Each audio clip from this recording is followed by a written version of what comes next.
between the second interval, the 62 weeks, and the last week, right? We said it's 70 weeks, according to Daniel 9, verse 24, 70 weeks. But then in verse 25 and 26, he talks about 7 and 62. 7 and 62 is 69. So what happened to the last week? Daniel says, that's going to come later on. I'm leaving it now. So now, between the 62 weeks, the second interval, and the last week that has been left out like that, between the 62 and the last week, something happened. The Church of Christ in the New Testament was born.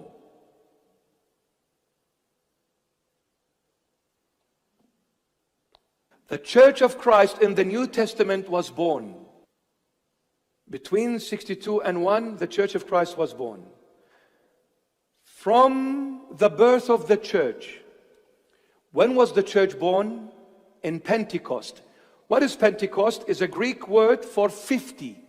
And on the 50th day, the Church of Christ was born in the New Testament, when the 120 people, where the Holy Mother was one of them, sitting in that upper room, the Holy Spirit descended on them as tongues of fire.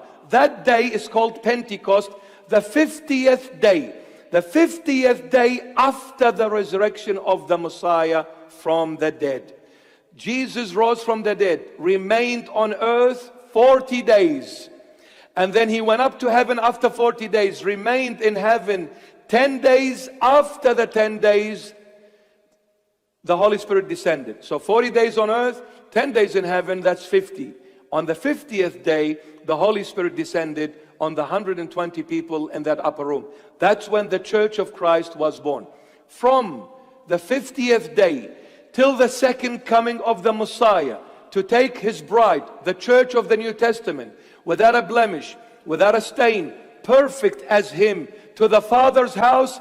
This time, whether it's 2,000, 3,000, 4,000 years, this time frame is called the time of grace. So between the end of the second interval, the 62 weeks, between the end of those 62 weeks and that last week, the Church of Christ was born in the New Testament.